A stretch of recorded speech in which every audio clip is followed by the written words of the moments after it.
सिर्फ हम ही नहीं, पूरा अपना देश हिंदुस्तान आपके साथ में है। देश में जो स्थिति है मैं दोहराना नहीं चाहूंगा। कुछ दिन पहले आशंका थी कि क्या हमारा देश तानाशाही की ओर चल रहा है, लेकिन अब वो आशंका नहीं रही, अब वो सच्चाई है। अगर बीजेपी सरकार को ऐसे लग रहा होगा कि अरविंद जी को अरेस्ट किया, हेमंत जी को अरेस्ट किया तो लोग डर जाएंगे, लेकिन उनको आज तक पता नहीं, उन्होंने अपने देशवासियों को कभी पहचाना नहीं। मेरे भारत का हर कोई डरने वाला नहीं, लड़ने वाला है।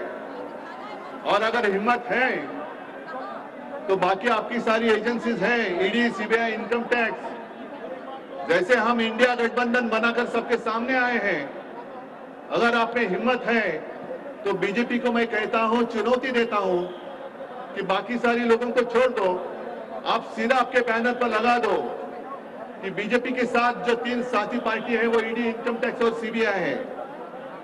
लेकिन अब समय आया है, कितने दिन तक हम उनकी आलोचना करते रहेंगे? अब तो उनका सपना ऐसा है कि 400 पार। मैं पूरे देश को आह्वान करना चाहता हूं कि एक व्यक्ति और एक पार्टी की सरकार देश के लिए खतरनाक हो गई है, और अब वो समय आया है कि एक पार्टी और एक व्यक्ति की सरकार नहीं चलेगी।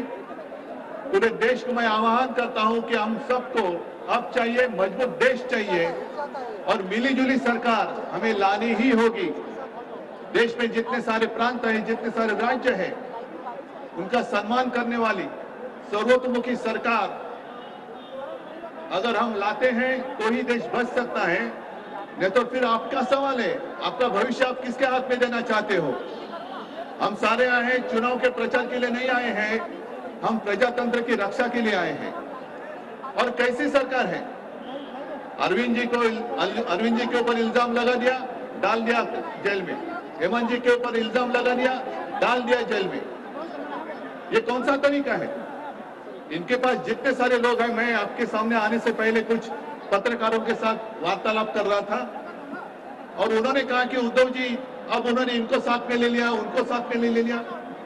जिनके ऊपर भ्रष्टाचार के आरोप खुद भाजपा ने लगाए थे, उनको उन्होंने वॉशिंग मशीन में डालकर साफ सुथरा नैला धोला कर अपने मंच पर विराजित कर दिया। तो आप क्या विश्वास रख सकते हैं? जितने देश में भ्रष्ट लोग हैं, उन सारे लोगों को इकट्ठा लेकर बीजेपी देश को विकास के राह पर लेके जा सकता है? भ्रष्ट लोग देश का विकास कर सकते हैं? तो ये सारी उनकी जो बातें हैं, आज जो अपनी रैली है, किसी ने कहा कि बीजेपी ने इस रैली को ठगों का मेला कहा है। क्या आप सारे लोग ठग हैं? मेरे देश के वासी, मेरे देश प्रेमी लोग क्या ठग हैं? ये तो भ्रष्ट लोग हैं, भ्रष्टाचारी लोग हैं जो भाजपा में है, जुमलेबाज लोग हैं। और मैं ये भी जानता हूं, मुझे याद है कि कुछ दिन पहले उत्तर भारत के सारे किसान दिल्ली आना चाहते थे, नहीं आने दिया। उनके जो रास्ते थे उसमें खिले डाल दिए, उनके ऊपर टीयर गैस छोड़ा, लाठीचार्ज किया। तो मैं पूरे देश के किसानों को आह्वान करता हूं, आप अन्नदाता हो, आप अन्नदाता हो, अन्नदाता देवो भव हमारी संस्कृति है। जो सरकार किसानों को आतंकवादी मानते हैं और जो सरकार किसानों को दिल्ली आने से रोकती है, तो पूरे अब समय है कि पूरे देश के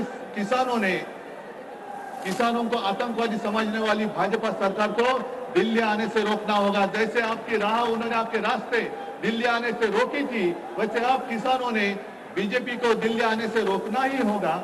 और एक नारा जो मैंने मुंबई में दिया था, वो जो कहते हैं कि आपकी बार 400 पार, मैं आपको आह्वान करता हूं कि जहां से आप आए हुए हैं, आप जाओ, अपने घर पे जाओ, जहां भी जाएंगे, गांव में जाओ, लेकिन एक नारा आपको देना होगा तानाशाही के खिलाफ, अब की बार भाजपा तड़ी पार,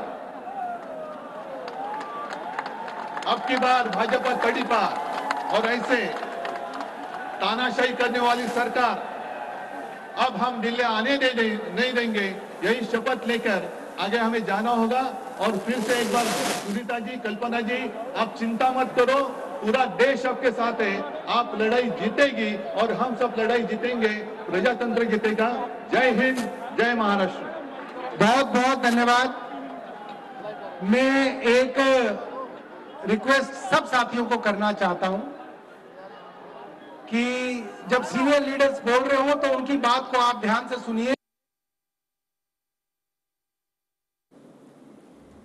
अब की बार भाजप तडीपार हा नारा जो आहे तो ठाकरेंनी दिलेला आहे। सगळे भ्रष्टाचारी भाजपमध्ये आहेत असा आरोप सुद्धा ठाकरेंनी केलेला आहे। भ्रष्ट लोक देशाचा विकास कसा करणार असा सवाल देखील ठाकरेंकडून करण्यात आलेला आहे आणि अब की बार भाजप तडीपार अशा शब्दात ठाकरेंनी हल्लाबोल केलाय। लोकशाही वाचवण्यासाठी आम्ही सर्वजण एकत्र आलेलो आहोत। ठगों का मेला अशाची पोस्टर जे आहेत ते भाजपकडून जारी करण्यात आले आणि टीका करण्यात आली तर त्यावर सुद्धा उद्धव ठाकरे यांनी वक्तव्य केलेलं आहे।